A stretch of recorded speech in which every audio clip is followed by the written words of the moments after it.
ছিলেন, এত কাছের মানুষ। হযরত আলী কাররামাল্লাহু ওয়াজহাহু বলেন, আমি রাসূলকে হারিয়ে ফেলেছি, রাসূল আমার থেকে বিদায় হয়ে চলে গেলেন।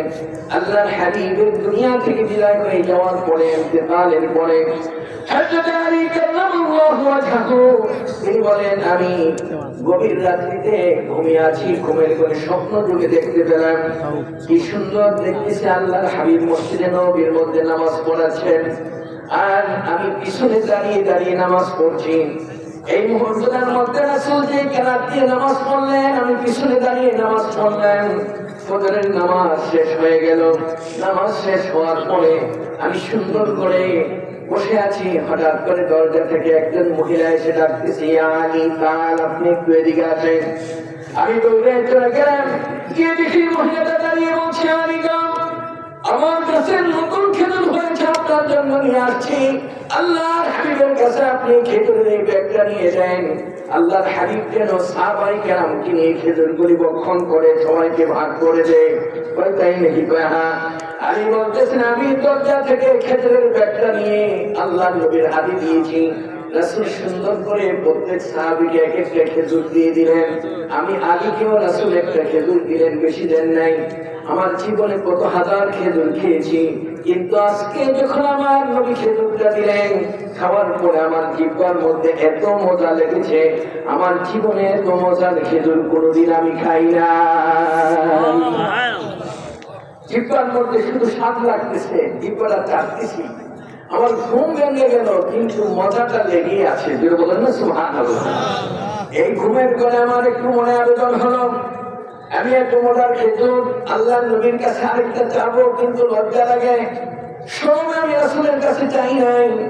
ঘুম ভেঙে গেল, আমি মজাটা নিয়ে মসজিদে গেলাম ফজরের নামাজ পড়ার জন্য। ফজরের নামাজ শুরু হয়ে গেল। হযরতে ওমর ফারুক রাদিয়াল্লাহু তাআলা তিনি নামাজ পড়াচ্ছেন, আর আমি পিছনে দাঁড়িয়ে দাঁড়িয়ে নামাজ পড়ছি।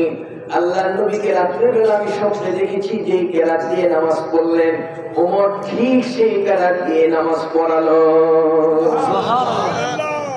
একই কেরাত ওমর নামাজ পড়াচ্ছে, আমি ওমরের পিছনে দাঁড়িয়ে দাঁড়িয়ে ফজরের নামাজ পড়লাম।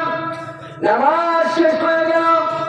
হযরত ওমর ফিরে আমাদের দিকে বসলেন। হঠাৎ করে একজন মহিলা ডাক দিলেন, ইয়া আলী কাল আপনি এদিকে আসেন। আমি উঠে চলে গেলাম। এ সুন্দর করে আমার দিকে তাকিয়ে বলেন, এই ব্যাগের মধ্যে কিছু খেজুর আছে। আমিরুল মুমিনিন খলিফাতুল মুসলিমিন ওমর ফারুকের হাতে খেজুরের ব্যাগটা দিয়ে সাহাবায়ে কেরামকে নিয়ে তিনি যেন খান, সকলকে যেন ভাগ করে দেন। আমার কাছে প্রথম খেজুর আমি নিয়ে আসছি। বলেন না সুবহানাল্লাহ। রাসূলকে হাদিয়া দিতেন, সাহাবায়ে কেরামকে হাদিয়া দিতেন, এটা কি সুন্নাত কিনা বলেন তো দেখি। তাহাতু তাহাতু হযরতে উম্মে সুলাইম রাদিয়াল্লাহু তাআলা রাসূলের কাছে তার একটা ছোট মেয়ে ছিল, আনাস ইবনে মালিকের আম্মা। তিনি পাঠালেন। পাঠানোর পরে তার ঘরের মধ্যে কি ছিল, বয়মের মধ্যে এরকম একটা বড় ভান্ডের মধ্যে কি 3 ভাগের 2 ভাগ ভর্তি করে রাসূলের জন্য পাঠিয়ে দিলেন। উম্মে সুলাইম তিনি ঘরে গেলেন, গিয়ে দেখে বয়মটা এরকম ভর্তি ছিল, ওইটা ভর্তি হয়ে এখানে উপর দিয়ে ঘি পড়তেছে। জোরে বলবেন না সুবহানাল্লাহ। আরেকটু জোরে বলেন না সুবহানাল্লাহ। দৌড়ে যখন আবার রাসূলের কাছে আসছে, হুজুর ওই কি আমার এই যে ভান্ডটা আছে তার থেকে 3 ভাগের 2 ভাগ ঘি আমি তো আপনার জন্য পাঠিয়ে দিলাম। আমি ঘরে গিয়ে দেখি বয়মটা ভর্তি এখানে উপর দিয়ে পড়তেছে, কারণটাকে একটু জানতে চাই। আর কি জোরে বলবেন না সুবহানাল্লাহ।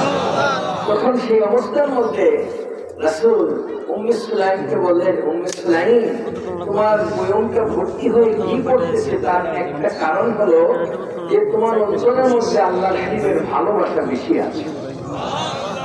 আর কি করে বলবেন না সুবহানাল্লাহ। তোমার অন্তরের মধ্যে রাসূলের প্রেম বেশি আছে। বলেন না সুবহানাল্লাহ। আল্লাহর ওলিদেরকে আমি দেখেছি, আমার নানা হুজুর কেবলা রাহমাতুল্লাহ আলাইহি, আমি ছোটবেলায় অনেকে যখন কোরআন শরীফ পড়া শোনাতাম, এক খতম কোরআন শরীফ শোনানোর সুযোগ আল্লাহ আমাকে করে দিয়েছে। বলেন না আলহামদুলিল্লাহ। ছোট মানুষ পাশে বসা থাকতেন, আমি তেলাওয়াত করতাম। এই জন্য কেউ দুধ নিয়ে আসতো, কেউ এটা নিয়ে আসতো, কেউ সেটা নিয়ে আসতো। ও হুজুর আমার গাভীর প্রথম দুধ এটা, হুজুরের জন্য গাছের প্রথম ফলটা নিয়ে আসে।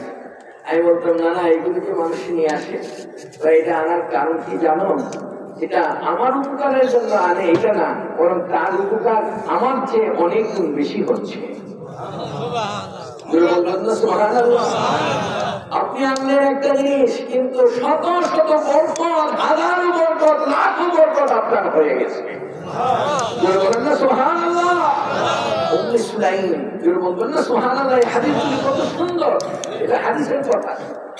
আমার ভাইদেরকে বলতে চাই, আল্লাহ নবী ওই অবস্থার মধ্যে হযরত আলী কাররামাল্লাহু ওয়াজহাহু তিনি অবাক হয়ে গেলেন। রাত্রে এরকম স্বপ্ন দেখলেন, এরকমই স্বপ্ন। সুন্দর করে খেজুরটা নিয়ে ওমর ফারুকের হাতে দিলেন। ওমর খেজুরগুলি এক এক করে সকলকে ভাগ করে দিলেন। হযরত আলী কাররামাল্লাহু ওয়াজহাহুকে একটা খেজুর দিলেন। বলুন না সুবহানাল্লাহ। এই খেজুর খাওয়ার পরে তিনি ভাবতেছেন, রাতের বেলা খেজুর খাওয়ার পরে যে মজা আমি পেয়েছি, যে স্বাদ আমি পেয়েছি, ওমরের হাতের খেজুরের মধ্যে একই মজা, একই স্বাদ। আস্তে বলবেন সুবহানাল্লাহ। বলেন তো দেখি, একই মজা, একই স্বাদ পেয়ে খাইতেছে। আমার জীবনে এরকম মজার খেজুর খাই নাই। রাসূলের কাছে যাইতে আমার লজ্জা হয়েছে, কিন্তু হযরত ওমর, আমরা একসাথে যুদ্ধ করি, একসাথে আছি, আমি তার কাছে যাই কোনো লজ্জা নাই, আমি একটা খেজুর বেশি যাবো। সামনে গেলেন, ওমরের পাশে গিয়ে বসলেন। ওমরের দিকে তাকিয়ে বলে, ভাই ওমর, আপনার কাছে এসেছি, কেন আসছেন?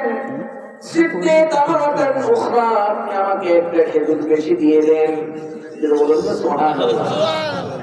ওমর আলীর দিকে তাকিয়ে বললেন, আলী, ইয়া আলী, لو سألك رسول الله صلى الله عليه وسلم لزدناك يا علي. এ আলী, আজকে রাত্রিবেলা যদি আমার নবী তোমাকে একটা খেজুরের বেশি দিত, তাইলে আমি ওমর তোমাকে একটা খেজুরের বেশি দিয়ে দিতাম। বলুন না সুবহানাল্লাহ। আল্লাহ নবী তোমাকে একটা খেজুরের বেশি আজকে রাত্রে দেয় নাই, আমিও তোমাকে একটা খেজুরের বেশি দিতে পারি না। আমি চোখের পানি ছেড়ে দিয়ে কাঁদতেছে, দুই চোখ দিয়ে ঝরঝর করে পানি গুলি পড়তেছে, আর বলতেছে, আলী কাঁদতেছে কেন, কি হয়েছে?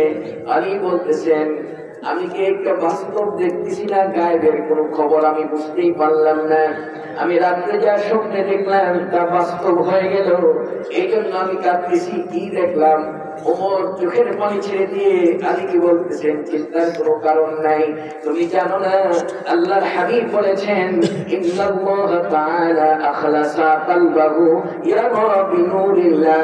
এই পৃথিবীর মধ্যে যখন কোন মানুষ তার অন্তরটা যখন জিকির করতে করতে, নামাজ পড়তে পড়তে যখন তার অন্তরটা পরিষ্কার হয়ে যায়, আল্লাহর ওলির সুহবতে যখন মানুষটা ধন্য হয়ে যায়, ওই অন্তরটা দিয়ে চক্ষু বন্ধ করলে এই পৃথিবীর মধ্যে সে অন্তর চক্ষু দিয়ে দেখে না, বরং আল্লাহর নূর দিয়ে দেখতে পায়।